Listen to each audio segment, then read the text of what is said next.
एक नज़र पूरे घर में दौड़ाने के बाद बगैर आवाज़ किए वो सीधा मेन गेट की तरफ बढ़ गया था। बड़े ही धीरे से उसने मेन गेट को अंदर से कुंडी लगाई, फिर अपने हाथों को मसलकर अपनी जुबान ओंठों पर फेर कर बोला, आज नहीं बचने वाली तू मेरे हाथों से। आज तो मैं तेरा वो हश्र करूंगा कि दोबारा मुझसे दूर भागने का ख्वाब में भी नहीं सोचेगी। इतना कहकर मेरा 45 से 50 साल का पति तेज तेज कदम उठाता घर के अंदर दाखिल हुआ था।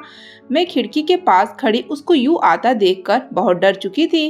पूरे घर में बिल्कुल सन्नाटा छाया था, सिवाय उस कमरे में जिसमें मैं मौजूद थी। वो यूं ही बगैर आवाज किए चलता हुआ कमरे में आया, धीरे से कमरे का दरवाजा खोला। अंदर का मंजर देखकर उसकी आंखों में एक चमक पैदा हुई थी, क्योंकि मैं दूसरी तरफ चेहरा किए इस सोच में लगी थी कि खुद को इस दरिंदे से कहाँ छुपा सकूं। कुछ देर पहले मैं बड़ी इत्मीनान से अपने सामने गुड़िया और बाकी खिलौनों से खेल रही थी। इस बात से अनजान कि कितना बड़ा शैतान मेरी पास में खड़ा है।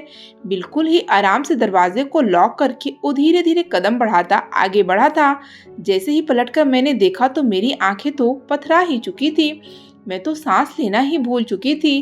अगले ही पल मुनीर ने आगे बढ़कर मेरे हाथ से गुड़िया छीन ली और फिर बड़ी ही बेदर्दी से गुड़िया को नोचकर एक तरफ को फेंक कर बोला, आज किसको बुलाएगी, कौन आएगा तेरी मदद को।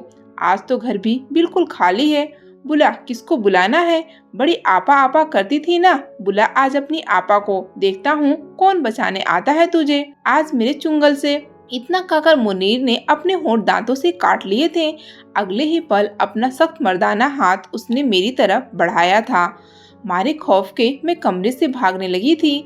मेरा कद छोटा था, दरवाजे के ऊपर लगे लॉक तक मैं पहुंच ही नहीं सकती थी।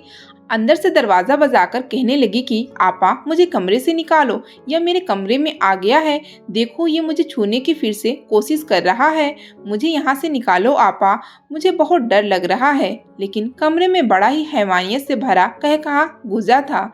मुनीर हंसकर कहने लगा, बुला लिया जिसको बुलाना है, अरे तू तो मेरे जाल में आज फंस चुकी है। इतना कहने के बाद बड़ी ही कमीनगी से मुनीर ने अपने कमीज के बटन खोले थे। कुछ ही लम्हों के बाद अपनी कमीज उतारकर उसने एक तरफ को फेंकी थी। ये मंजर देखकर तो मेरी आंखों की आगे अंधेरा सा छाने लगा। मुझे अपनी मौत दिखाई देने लगी जब मुनीर ने आगे बढ़कर मेरी कलाई को दबोचा और बेड पर लाने लगा। खौफ इस कदर मुझ पर हावी हो चुका था कि मैं दोनों हाथ जोड़कर मुनीर से कहने लगी कि मेरे साथ कुछ मत करो, खुदा का वास्ता है, मुझे छोड़ दो। लेकिन मुनीर तो आज अपनी तमाम तरह हवस मुझसे पूरी करने वाला था। उसने बड़ी बेदर्दी से मुझे पेट पर पटका था, मुझे इस कदर सख्ती से दबोचा कि मेरे हाथ में मौजूद सुर्ख रंग की कांच की चूड़ियां टूटकर कलाइयों में धंसने लगी। खून के फुहारे कलाई से बहकर बिस्तर को रंगीन कर रहे थे। दर्द से मेरे मुंह से लफ्ज अम्मा निकला था। मैंने अपनी माँ का प्यार और छुअन महसूस तो नहीं की थी। हाँ, मैंने तस्वीर में अपनी माँ को देख रखा था। मेरी माँ बिल्कुल मेरी जैसी थी, या यूँ कहा जाए कि मैं अपनी माँ की कॉपी थी। वही आंखें, वही चेहरा, वही कद। खानदान भर में जिसने भी मुझे देखा था मुस्कुराकर आंखों में आंसू लाए यही कहा था कि नूर बिटिया तो बिल्कुल अपनी माँ साहबानों की परछाई बनकर पैदा हुई है। मेरी बुआ ने बड़े ही प्यार से मुझे लाकर मेरे बाप की गोद में रखा तो अगले ही पल अब्बा ने मुझे झटक दिया। अगर मेरी बुआ मुझे ना संभालती तो यकीनन मैं नीचे गिर चुकी होती। मेरा बाप गुस्से से कहने लगा, दूर रख, इसे मेरे करीब मत आने दे, ये मेरी बीवी की कातिल है और इसकी वजह से मेरी साहबानों मुझे छोड़कर चली गई। ना यह दुनिया में आती, ना मेरी बीवी मुझे छोड़कर जाती। अगर मुझे पता होता मेरी बीवी मुझे छोड़ जाएगी तो मैं तो इसे दुनिया में आने से पहले ही मार देता। इतना कहने के बाद मेरा बाप फुट फुट कर रोने लगा था। मेरे माँ बाप की मोहब्बत की शादी हुई थी। उन्होंने साथ जिंदगी गुजारने के कई सपने देख रखे थे। पहली मर्तबा जब माँ प्रेग्नेंट हुई तो अपने आने वाले बच्चे को लेकर भी उन्होंने कई ख्वाब सजाए रखे थे। अक्सर अब्बा कहते कि डिलीवरी के वक्त अगर जरा भी पेचीदगी हुई तो मुझे बहुत डर लगता है, कहीं मैं तुम्हें खो न दूं। इस बात पर माँ मुस्कुराकर कह देती कि अरे आप मेरे और मेरे होने वाले बच्चे के लिए दुआ करें, खुदा हम दोनों को सही सलामत रखे। जब 7वां महीना शुरू हुआ तो डॉक्टर ने साफ साफ कह दिया कि डिलीवरी के वक्त कुछ पेचीदगियां हो सकती हैं, हमें ऑपरेशन करना पड़ेगा। जब ये बात अब्बा ने सुनी तो यही कहा कि मुझे बच्चा नहीं चाहिए, बेशक बच्चे को अभी माँ से जुदा कर दे, मैं अपनी बीवी को खतरे में नहीं देख सकता। इस कदर जुनूनी शख्स पर क़यामत तब टूटी जब डिलीवरी के वक्त मुझे तो नर्स ने लाकर अब्बा की गोद में थमा दिया। मुझे देखकर अब्बा ने अपने लब मेरे माथे पर रख दिए। अगले ही पल रोते हुए नर्स से पूछने लगे कि मेरी बीवी तो ठीक है ना, क्या उसने हमारी बेटी को देखा है? मगर नर्स नजरें चुराकर बताने लगी कि दुख के साथ हम आपकी बीवी को नहीं बचा सके। शायद यह वक्त था कि जब एक बाप के दिल में अपनी बेटी के लिए नफरत आ चुकी थी। मुझ मासूम को बड़ी ही नफरत से मारने लगे, कहने लगे इसकी वजह से मेरी मोहब्बत मुझसे जुदा हो गई। न यह दुनिया में आती, न मेरी बीवी मुझे छोड़कर जाती। ये तो मेरी बुआ थी जिन्होंने मुझे पाला था, वरना अब्बा तो अपनी नजरों के सामने से गुजरता देखना भी गंवारा नहीं करते थे।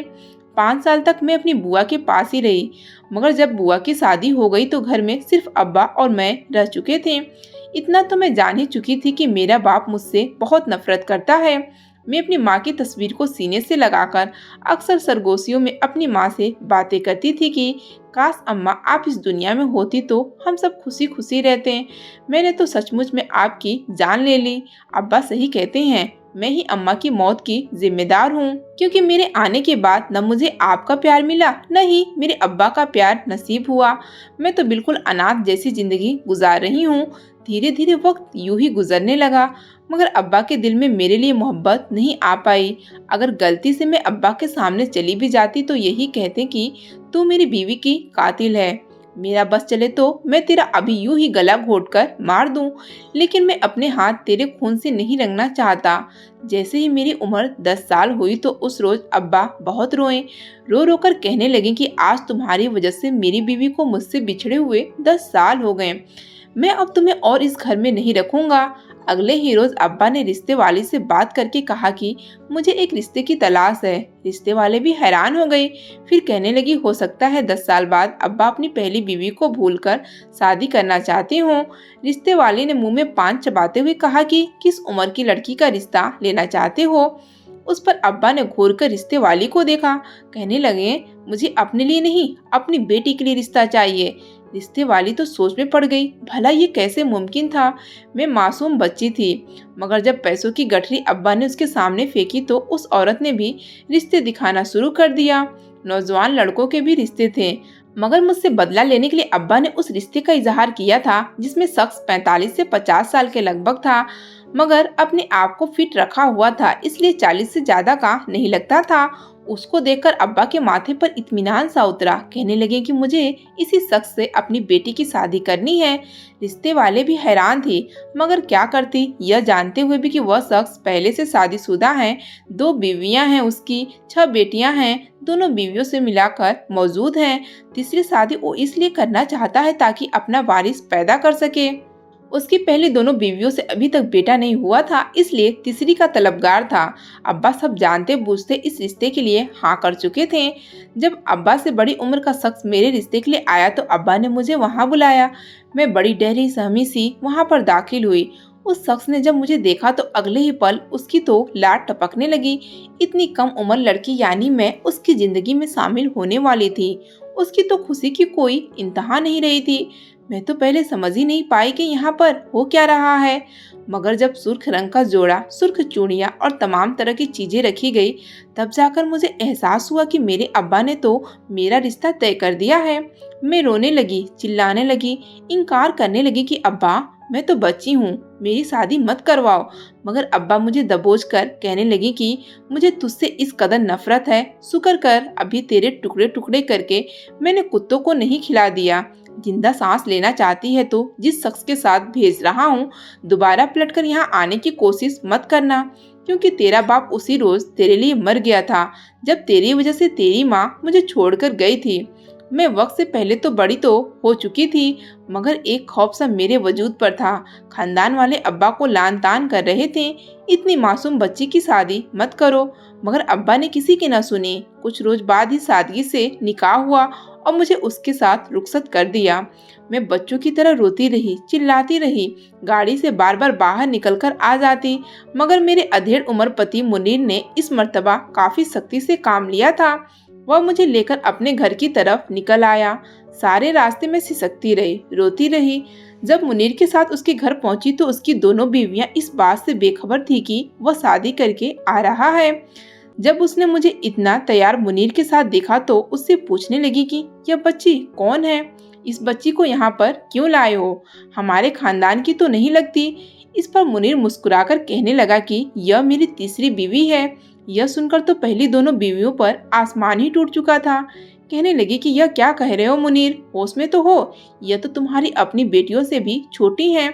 बात तो ठीक थी, मुनीर की बड़ी बेटी 14 साल की थी, जबकि मैं तो सिर्फ 10 साल की थी। मैं अभी भी रो रही थी। मुनीर मुझे पकड़कर कमरे में ले जाने लगा तो मुनीर की पहली बीवी बीच में आ गई। कहने लगी, खबरदार, जो तुमने इसे कमरे में रखा तो तुम्हें शर्म नहीं आई अपनी बेटी की उम्र की लड़की से शादी करते हुए? अरे पहले क्या 2 बीवियां कम थीं जो तीसरा निकाह और वह भी इस छोटी सी बच्ची से करके आ गए हो? जरा तरस नहीं आया इस पर? मुनीर तो हत्थे से ही उखड़ चुका था। कहने लगा, अब इसके बाप को तकलीफ नहीं है तो तुम लोगों को क्यों मिर्गी के दौरे पड़ते हैं?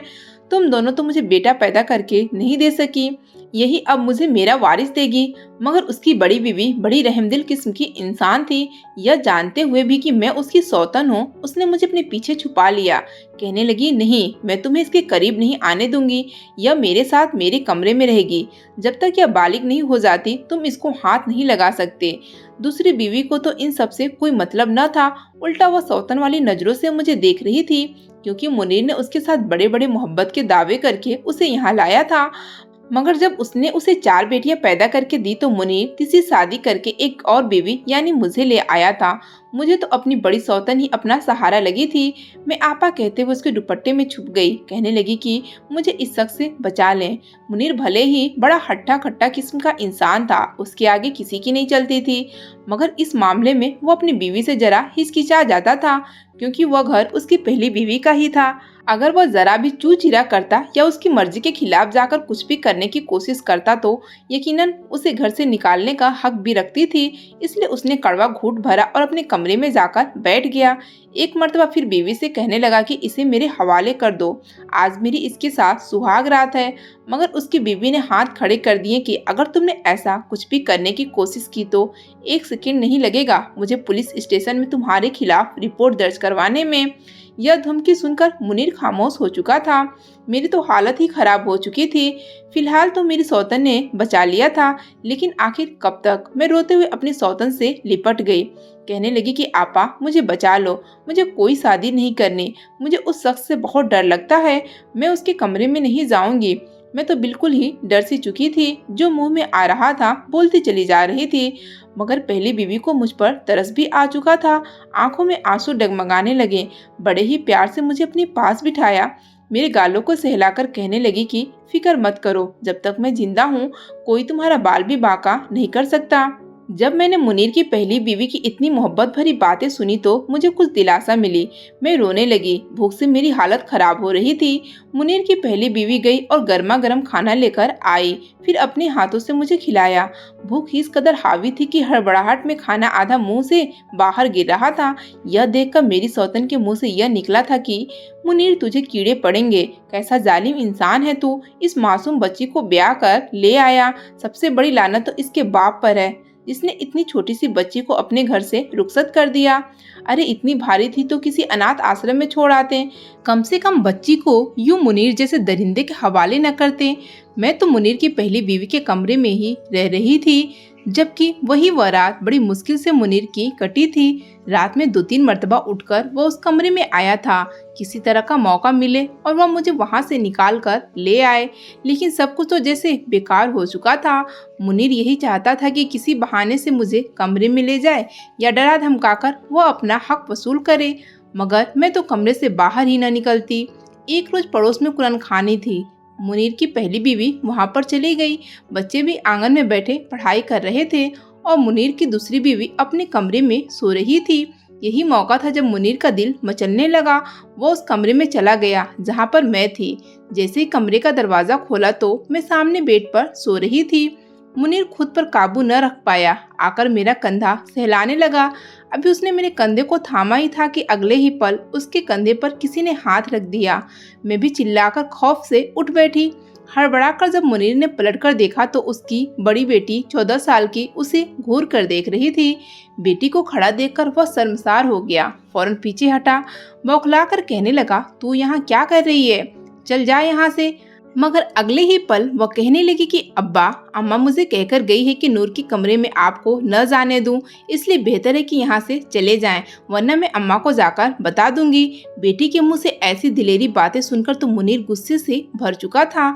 जोरदार थप्पड़ बेटी के मुंह पर लगा दिया कि तेरी इतनी औकात, बाप पर हुक्म चलाएगी। उसी वक्त वहां पर उसकी पहली बीवी भी आ चुकी थी। बीवी को देखकर मजबूरन मुनीर को वहां से जाना पड़ा। मुझे लगा था कि मैं मुनीर से सारी जिंदगी यूं ही बसती रहूंगी। आखिरकार वह दिन भी आ गया जब एक रोज मुनीर की पहली बीवी के मायके में दावत थी। वह बच्चों समेत वहां चली गई। दूसरी बीवी को खास चेतावनी करके गई थी कि इसका ख्याल रखना, मुनीर को इसके पास भटकने भी मत देना। लेकिन उस रोज वह भी अपने बच्चों समेत मैके चली गई। घर में सिवाय मेरे और मुनीर के और कोई भी मौजूद नहीं था। आज तो जो मर्जी हो जाता, मैं मुनीर के हाथ लग चुकी थी। कमरे में आकर उसने मुझे दबोचा। मैं चीखती रही, चिल्लाती रही, मदद के लिए पुकारती रही, मगर मुनीर को मुझ पर रहम नहीं आया था। उसने अपना हक मुझसे वसूल कर लिया था। मेरी तो हालत खराब हो चुकी थी। सारी रात मैं दर्द में तड़पती रही। अगली सुबह जब मुनीर की पहली बीवी घर को लौटी तो जो हालत मेरी देखी वह सब समझ चुकी थी। उसने अपने पति को बहुत बातें सुनाई, मुझे लेकर अस्पताल गई। 1 हफ्ते तक मैं अस्पताल में ही रही। ऐसा लग रहा था जैसे मैं मुनीर के खौफ से अपनी जान दे दूंगी। रो रोकर अब्बा को पुकारने लगी, काश वो मेरे साथ ऐसा जुल्म न करते। मुनीर ने बड़ा ही हैवानों वाला सलूक मेरे साथ किया था। कुछ ही हफ्तों बाद मेरी तबीयत खराब रहने लगी। जब चेकअप करवाया तो यह बात सामने आई कि मैं प्रेग्नेंट हूँ। जब इस बारे में मुनीर को पता चला तो उसकी खुशी की कोई इंतहा न रही। वो खुद मेरा ख्याल रखने लगा, मेरे लिए पसंदीदा चीज ला कर देता। 9 माह का वक्त बड़ी ही तेजी से गुजरा। जिस कदर मेरी तबीयत खराब थी, मुनीर की बीवियों को तो यही लगता था कि मैं बच नहीं पाऊंगी। 9 माह बाद ऑपरेशन के जरिए मैंने एक बेटे को जन्म दिया था। बेटे की पैदाइश पर तो मुनीर की खुशी की कोई इंतहा नहीं थी। मुझसे ज्यादा उसे अपने बेटे की खुशी थी। पूरे खानदान में उसने मिठाइयाँ बंटवाई। बेटी का छठी तो जैसे शादी जैसा करवाया था। मैं जब घर आई तो आपा मुझे अपने कमरे में ले जाने लगी, मगर मुनीर ने उसे रोक दिया। कहने लगा, नूर मेरी बीवी है, मेरे कमरे में ही रहेगी। मैं एक बेटा तो ले चुका हूँ, लेकिन मेरी यह ख्वाहिश है कि मैं और भी बेटों का बाप बनूं। नूर को मेरे कमरे में रहने दो। अब यह कोई बच्ची नहीं रही है, एक बेटे की माँ बन चुकी है। मगर उसकी पहली बीवी ने उसे ऐसा करने नहीं दिया। मुनीर की दूसरी बीवी तो हसद करने लगी थी मुझसे, क्योंकि मैंने मुनीर को बेटा पैदा करके दे दिया था, जबकि पहली बीवी बिल्कुल अपनी औलाद की तरह मेरा ख्याल रखती थी। धीरे धीरे वक्त यूं ही गुजरता गया। भले ही मैं 11 साल की उम्र में माँ बन चुकी थी, मगर अब अपने बेटे सलीम को देखभाल तो मुझे खुद ही करनी थी। आधी रात को बच्चा रोता तो मुनीर मुझे डांटने लगता कि इसे चुप करवाओ, क्यों रो रहा है, इसे भूख लगी होगी।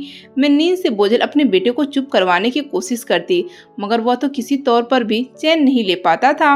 हर वक्त रोता रहता। मजबूरन मैं अपने सौतन के दरवाजे पर दस्तक देती कि न जाने क्यों रो रहा है। कई दफा तो बच्चे को रोता देखकर मैं खुद भी रोने लगती। समझ नहीं आता था कि क्या करूं। मेरी हालत दिन पर दिन गिरती जा रही थी। अभी तो बड़ी मुश्किल से पहला बेटा ही 5 माह का हुआ था कि जब मुनीर ने एक और हुक्म कर दिया कि मैं तुम्हारे साथ दोबारा संबंध कायम करना चाहता हूँ, मुझे इस मर्तबा भी बेटा चाहिए। मेरी तबीयत पहले भी खराब थी। मैंने इनकार किया, मगर मुनीर को मुझ पर कहाँ रहम आने वाला था। वो मेरे साथ बहुत ज्यादा संबंध कायम करने लगा था। आखिर को 7 माह बाद मैं दोबारा से प्रेग्नेंट हो चुकी थी, मगर इस मर्तबा कुछ ऐसी पेचीदगियां हुई कि प्रेगनेंसी हुए 6 माह ही हुए थे कि मैंने एक प्री मेच्योर बच्चे को जन्म दे दिया। डॉक्टर्स का तो कहना था कि हम नूर को बचा नहीं पाएंगे, मगर यह मेरी बड़ी सौतन की दुआएं थी और मुनीर को भी कुछ अकल आ चुकी थी। उसने पानी की तरह पैसा बहाया था। मेरे शरीर से बच्चे पैदा करने की बच्चेदानी को खत्म कर दिया गया, तब जाकर मेरी जान बच पाई। कहीं न कहीं मुझे मौत के मुंह पर खड़ा देखकर मुनीर को भी एहसास हो चुका था कि बेटे की चाह में उसने मुझ पर किस कदर जुल्म किया है। जब मैं वापस अस्पताल से लौटकर आई तो मुनीर ने खुद ही अपना कमरा मुझसे अलग कर दिया। पहली बीवी से कहने लगा कि इसको संभालने की जिम्मेदारी अब तुम्हारी है। बेटियों के साथ साथ वो अपने बेटे से भी बहुत मोहब्बत करता था। अपना बेटा भी उसने अपनी पहली बीवी के सुपुर्द कर दिया। मुझ पर किए जाने वाले जुल्मों ज्यादतियों का पश्चाताप करना चाहता था। इसलिए एक रोज जब उसने मुझे अपने कमरे में बुलाया तो मैं बिल्कुल किसी कठपुतली की तरह वहां पर आई। समझ रही थी कि शायद आज भी एक मर्तबा फिर से मेरी रूह को छलनी किया जाएगा, मगर ऐसा नहीं था। मुनीर ने बड़े ही प्यार से मुझसे बात की। धीरे धीरे वह मेरे साथ अपना रवैया बिल्कुल दोस्ताना रखने लगा। पहले पहल तो मुझे बड़ी हैरत हुई, मगर धीरे धीरे मैं खुश भी हुई। जब मुनीर ने मुझे स्कूल में पढ़ने को कहा तो मेरी हैरत की कोई इंतहा नहीं रही। पढ़ने का शौक तो मुझे बहुत था, मगर मैंने थोड़ी बहुत ही पढ़ाई हासिल की थी। जब तक मेरी बुआ मेरे साथ रही, मुनीर ने अपने बच्चों के साथ मुझे भी स्कूल भेजना शुरू कर दिया। भले ही मैं उसकी बीवी थी, मगर दोबारा उसने मेरे साथ कोई भी संबंध कायम नहीं किया था। दोस्तों, उम्मीद करती हूँ आपको हमारी कहानी पसंद आई होगी। कहानी पसंद आई है तो वीडियो को लाइक करें, चैनल पर नए हैं तो चैनल को सब्सक्राइब करें और हाँ, नोटिफिकेशन को ज़रूर दबाएं ताकि अगली अपडेट सबसे पहले आपको मिले।